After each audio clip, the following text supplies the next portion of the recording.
ডিমের ঝুড়ো। তার জন্য কড়াই সর্ষের তেল গরম করে একটা তেজপাতা ফোড়ন দিলাম, হাফ চামচি জিরে ফোড়ন দিলাম, একটা পেঁয়াজ কুচিয়ে রেখেছি দিয়ে দিলাম। এটাকে ভাজবো।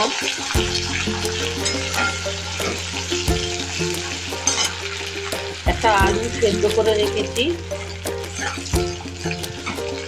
পেঁয়াজটা একটু লাল লাল ভাজা হলে এরপর বাকি জিনিস দেবো। এতে ভাজা ভাজা হয়েছে। এতে হাফ চামচে আদা আর 1 চামচে রসুন বাটা দিলাম, দিয়ে এটাকে নাড়বো।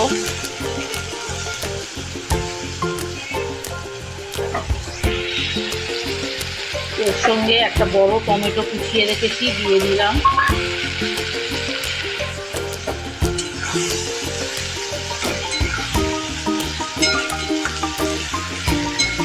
আদা রসুনের কাঁচা গন্ধটা চলে গেলে অল্প গুঁড়ো মশলা দেব। এবার এতে অল্প হলুদ গুঁড়ো, কাশ্মীরি লঙ্কার গুঁড়ো দিয়ে কষবো একটু।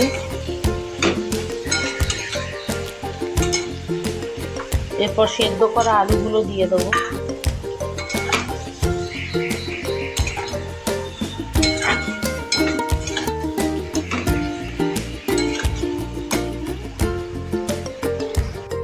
চিনি দিলাম 1 চামচে মতো।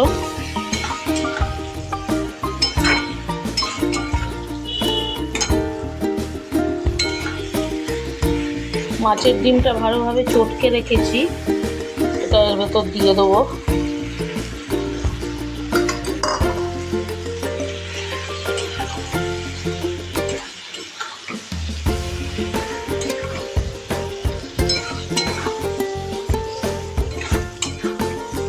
ভালোভাবে এটাকে রান্না করতে হবে।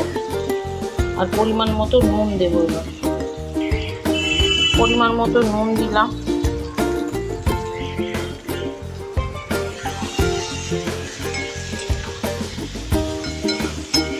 ভালোভাবে কষিয়ে